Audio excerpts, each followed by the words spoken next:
LLP IT Kolhapur ISO 9001:2015 नामांकित quality management system USA, UK, UAE आणि Australia या देशांसोबत आता कोल्हापुरातूनच मिळणार आहे काम करण्याची संधी. कोटियन IT कंपनी तुमच्यासाठी घेऊन येत आहे ही अनोखी संधी. डेटा एंट्री ऑपरेटर व इनबाउंड व्हॉइस प्रोसेस या 2 पदांसाठी वॅकन्सी उपलब्ध. डे अँड नाईट या 2 शिफ्टमध्ये काम करण्याची संधी, शिवाय आकर्षक सॅलरी देखील. प्रथम येणाऱ्यास प्राधान्य तसेच स्पॉट ऑफर लेटर. तर आजच भेट द्या Kotian info technology LLP IT कंपनीला आणि तुमचा जॉब आजच निश्चित करा. अधिक माहितीसाठी संपर्क www.kotiyaninfotech.com. मातोश्री प्लाझा, फिनस corner, 2nd floor, Kolhapur. 8956911086. Kolhapur शहरात निघाली. मराठा आरक्षणाचा प्रश्न आता अंतिम टप्प्यात आलेला आहे. फक्त सगळ्या सोयींची अंमलबजावणी राहिली. नोंदी शोधण्याचं काम सुरू आहे. पुन्हा एकदा 6 महिन्याचा मुदतवाढ शिंदे समितीला दिली.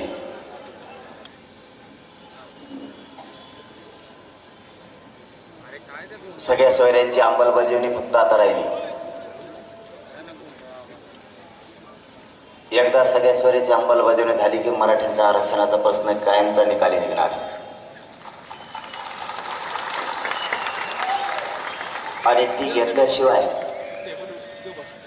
मी थांबत नाही.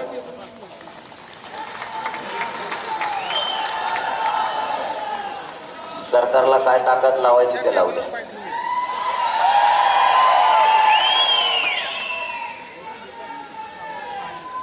वेळ आली ना तर गोडीनं त्यांना सांगतोय आरक्षण द्या म्हणून. हात जोडून सांगतोय, उपोषण करून सांगतो.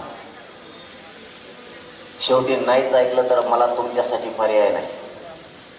मग तुम्हाला न्याय पाहिजे असला, गोरगरीब मराठ्यांचे पोरं मोठं करायचे असलं तर यांना पाडावंच लागणार आहे. दुसरा पर्यायच मराठ्यांसमोर उभा नाही, माझ्या सुद्धा नाही. शेवटचा पर्याय तेवढाच, विनंती करून द्या म्हणतोय आपण. जर ते देणार नसले तर आपल्याला पाडायच्या भूमिकेत यावं लागणार आहे. जसे आता लोकसभेला पाडले तसे पुन्हा एकदा विधानसभेला सगळे पाडावे लागणार आहे. त्याशिवाय पर्याय नाही. हा, नक्की या. मग 29 ऑगस्टला अंतरवाले या बघू. आता पाडायचे बोबा करायचे.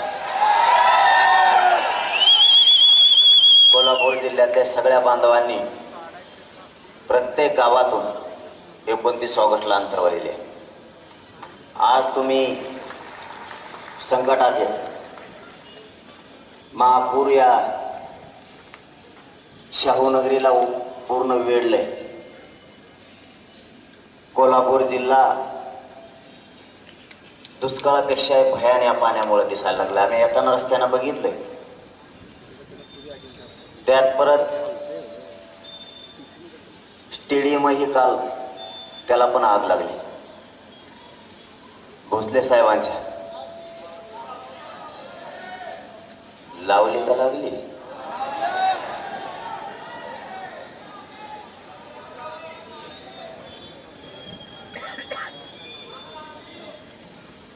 दुहेरी संकटात आपली कोल्हापूर नगरी आहे.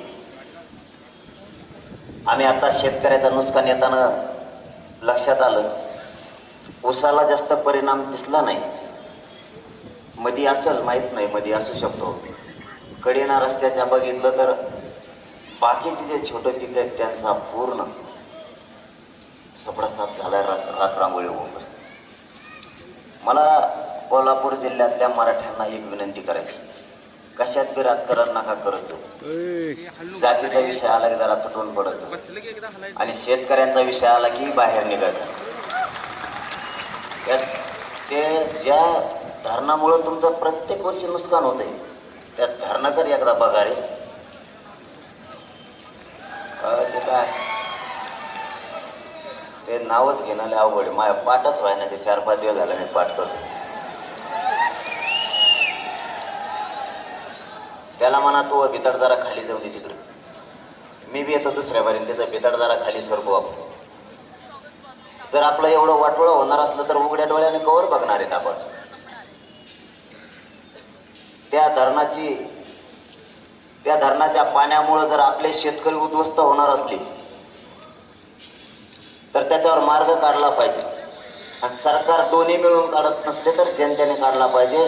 आपण सगळेजण ताकदीने एकत्र येऊ, पण त्या धरणाचं काहीतरी सोयीला लावू. आता सरकार पंचनामे करण्यातच 2 वर्ष झाली. किती नुकसान झालं काय झालं तर दुसरा पूर येईल. पहिल्याच पुराची मिळाली की नाही काय माहिती आणखी नाही.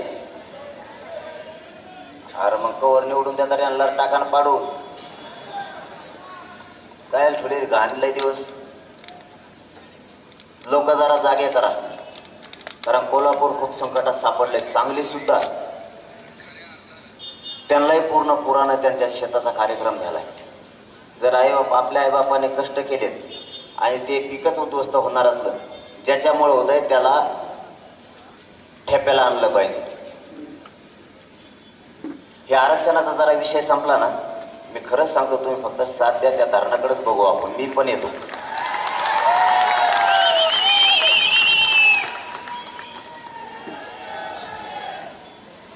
कारण शेतात काहीच नाही राहिलं.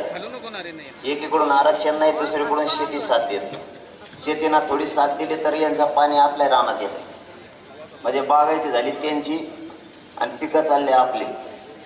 पाणी आमचं आमच्या शेतात घुसविलंय त्यांनी. याच्यावरती बारकाईनं विचार आपण करणं गरजेचं आहे.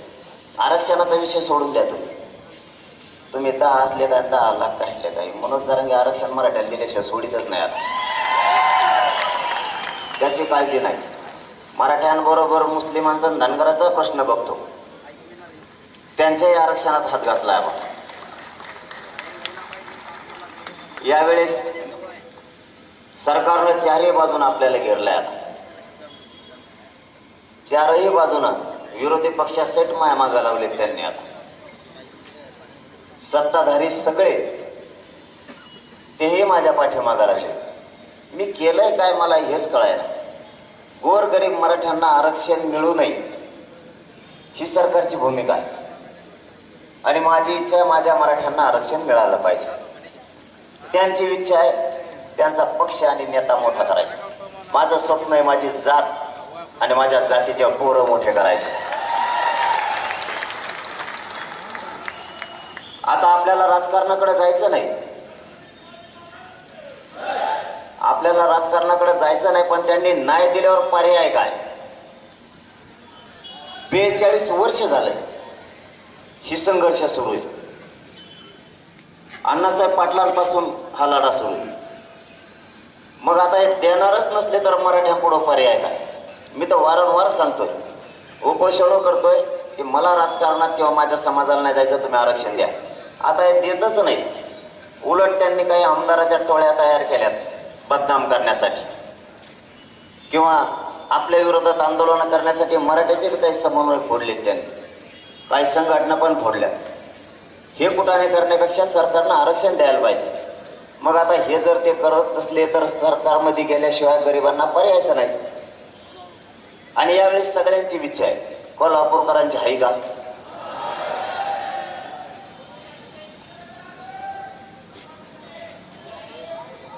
29 ऑगस्टला तुम्ही आंतरवाली लिहाच. आता उपोषण करून मला चालता येणार. सकाळीच सलाईन टोचली डॉक्टरला मी लागा नाही याला सलाईन कुठं लावावं मग. कारण सगळ्या शिराला सलाईन लावल्यात माया आहेत तेवढे. कोणत्या शिराला सलाईन लावली की दुसऱ्या शिरातून पाणी बाहेर येतं त्या सलाईनचे. इतक्या पंक्चर शिरा झाल्या. आणि आता मला 2-4 पायऱ्या पण नाही चढता येत, इतका त्रास होतो. त्या शेवटच्या उपोषणामुळे लय हाल झाले. अगोदर बरं होतं, पण आता शेवटचं केलं तेव्हापासून खूप त्रास व्हायला लागला. माझी कोल्हापूर जिल्ह्यातल्या मराठा बांधवांना विनंती आहे, एकदा मुलाला दिवस तर आपल्या लेकराच्या जातीच्या बाजूने उभा राहा. एकदा आयुष्याचं आरक्षण त्यांना देऊ. कारण या संघर्षात कोणी पडतच नव्हतं ओबीसी आरक्षणाचे.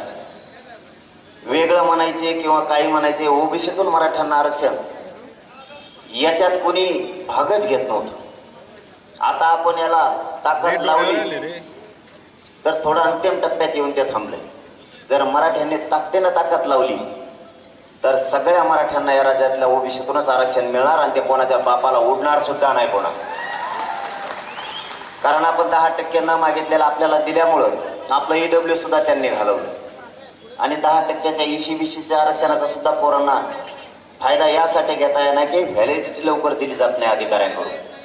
त्यांचेच अधिकारी आणि त्यांचीच सत्ता असल्यामुळं त्याची व्हॅलिडिटी होत नाही, लवकर मिळत पण नाही. जातीवादी काही अधिकारी मिळू पण देत नाहीत. कारण मराठ्यांचे पोरं मोठे होऊ नये हे अधिकाऱ्यापासून म्हणजे काही जातीवादी अधिकाऱ्यांपासून मराठ्यांच्या बी काही नेत्यांना वाटतंय की मराठ्यांचे पोरं मोठे नाही झाले पाहिजे. म्हणून आता आपणच हे काम हातात घ्या. आपणच घराघरातले सगळे मराठी एकजूट व्हा. कोल्हापूर जिल्ह्यातल्या सर्वसामान्य मराठ्यांनी पुन्हा एकजूट करा. जर राजकारणाच्या नादी लागला तर त्यांच्या दबावात जर आलात तर तुमच्या लेकराचं तुम्ही आयुष्याचं वाटोळं करून बसाल. त्याला कोणीही जबाबदार राहणार नाही, कोणीच. म्हणून तुम्हाला विनंती आहे की घराघरातले सर्वसामान्य मराठी एक व्हा. पक्षाला आणि पक्षाच्या नेत्याला मोठं करत बसू नका. आपल्या जातीचे पोरं आपल्याला मोठं करणं आपल्यावरती जबाबदारी आहे. आपण जर प्रत्येक वेळेस नेत्याला पाहुणा म्हणत बसलो किंवा आपल्या जवळचं जर म्हणत बसलो तर प्रत्येक वेळेस तोच मोठा होणार आहे आणि पोरं आपले सुशिक्षित बेकार म्हणून घरात बसणार आहे. आपण पोरं फक्त शिकवले आणि ते सुशिक्षित बेकार झाले. यांना जर तुम्हाला नोकऱ्यामध्ये बघायचं असेल, उच्च शिक्षणात बघायचं असलं तर आरक्षण दिल्याशिवाय पर्याय नाही. आणि ज्या नेत्याला आपण मोठं करतो तो नेता आपल्या बाजूला बोलायला तयार नाही. मग त्याला मोठं करण्यापेक्षा आपल्या जातीला आणि आपल्या जातीच्या पोराला मोठं करायला तुम्हाला अडचण काय? प्रत्येक जिल्ह्यातल्या मराठ्यांनी आता हे ठरवलं पाहिजे. कारण पोरं श्रीमंत मराठीचे असो किंवा गरीब मराठीचे असो, शेतकरी मराठ्याचे असो किंवा नोकरदार वर्गातल्या मराठ्यांचे असो, आरक्षणाशिवाय त्यांना पर्यायच नाही. हे ज्यावेळेस घराघरात जाईल त्यावेळेस मराठ्यांना राहिलेलं सुद्धा ओबीसीतलं आरक्षण मिळत.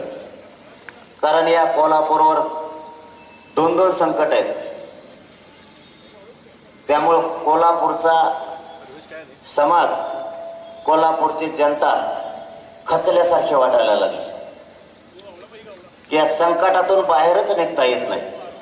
एकीकडून आरक्षण नाही, दुसरीकडून राजकीय नेते सुधरू देत नाहीत आणि तिसरीकडून या पुरानं प्रत्येक वर्षी शेतकऱ्याचा घात करत आणलाय. प्रत्येक वर्षी पिकांचं नुकसान होतं आणि सरकारही भरपाई देत नाही. पंचनामे सुरू झाले का? नाही. हे असंच करते ना. आता लगेच आचारसंहिता लागणार. ते परत म्हणणार आहेत आचारसंहिता लागली. झालंच मराठ्याचं शेतकऱ्याचं वाटोळं. यांना काहीतरी त्या तळ्याकडेच बघायला लागणार राव. एकदा ते तळच माया टकोऱ्यात बसले. ते तळ्याचे भिताड खाली लोटीत लोटीत न्यावं लागणार आहे आपल्या त्याच्या हातीत. आपल्या बांधावर गुमानून ठेवले काय किती त्याच वेळेस होऊ द्यायला नव्हतं पाहिजे. महाराष्ट्राला फायदा आहे त्या पाण्याचा? आपल्याला काहीच फायदा नाही. आणि माघारी तुमच्याच वावरात येतोय. परत जाताना तुमचं जाताना येताना माघारी तेच येते.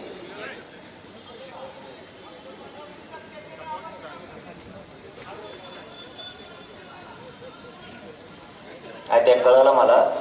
गाडीत होतो त्याच वेळेस की तुम्हाला गावागावात सुद्धा कार्यक्रम असते. पाणी वसरायला वेळ लागला. तसंच सांगली सुद्धा झालं. सांगली सुद्धा आम्हाला हेच सांगितलं की आम्हाला गावागावात लोकांपर्यंत नाही जाता आलं. कारण 20-20 दिवस पाण्याचा 30-30 फुटाचा थर होता. खरंच कमाल आहे तुमची. या संकटातून सगळं आपली कोल्हापूर नगरी सुद्धा बाहेर निघाली. बातर समाज एकमेकाला मदत करत जा संकटाच्या वेळेस. कारण ते पाणी टीव्हीवरती बघितलं ना तर तिकडं भयानक वाटायचं. त्यामुळं कोल्हापूर यावेळेस आपल्याला घ्यायचं सुद्धा नव्हतं. पण जाता जाता जाणार आहे म्हणून आपण ते घेतलं. कारण तुमच्यावरच संकट कोसळलेलं आहे. आणि एवढं मोठं संकट असताना ते पाणीच भयानक टी व्हीवरती दिसायचं. असं वाटायचं ना काय होतंय आणि काय नाही. त्या धरणाचं खरंच बघा, सगळा महाराष्ट्र तळतळ करतो हा तुमच्या घरात पाणी शिरल्याच्या नंतर. तुम्हाला कोल्हापूर या शाहू नगरीतून दिसत नसेल, पण ज्यावेळेस ते टी व्हीवर पाणी बघायला सुरुवात करतात ना, सगळा महाराष्ट्र तळतळ करतो. काय झालं असेल, माणसं कुठं उभं असतील, कारण खालच्या तळात घुसलं तर वर पाणी, वर लोक कुठं थांबले असतील, सगळे लोक चिंतेत असतात. त्यावेळेस त्या धरणाचं काहीतरी बघा. ते धरण मात्र धोरणाला लावायला लागते, कारण आपल्या कोल्हापूर आणि आपल्या परिसरातल्या जमिनी त्या वायाला पिकासह नाही गेल्या पाहिजे, यासाठी काम करावं लागेल. मला आता पुन्हा तपासण्या करायचा, डॉक्टर माझ्या मागेच उभं राहिले. त्याच्यामुळं तुमचाही जास्तीचा वेळ घेत नाही. तुम्हाला फक्त एकच विनंती करून सांगतो, मायबापाओ, ही आरक्षणाची लढाई जिंकायची, हार मानायची नाही. मी मानत नाहीत, तुम्ही सुद्धा मानायचे नाही. तुम्ही तर राजेश्री शाहू महाराजांच्या शाहू नगरीतले मराठी आहेत. ज्या राजानं या देशातल्या सगळ्यांना आरक्षण दिलं, मग त्याच्यात मराठा सुद्धा होता. मराठा या जातीयवादी काही लोकांना मुद्दाम बाहेर काढलाय. नसता राजेश्री शाहू महाराजांनी सुद्धा मराठ्यांना आरक्षण दिलं होतं. ते आरक्षण आपल्याला पुन्हा मिळवायचं. त्यासाठी पुन्हा एकदा ताकदीनं आपण सगळे कोल्हापूर जिल्ह्यातले मराठे ताकदीनं पेटून उठा, कारण ही लढाई आपल्याला जिंकायची आणि ती लढाई मी तुमच्या जीवावरती लढतोय.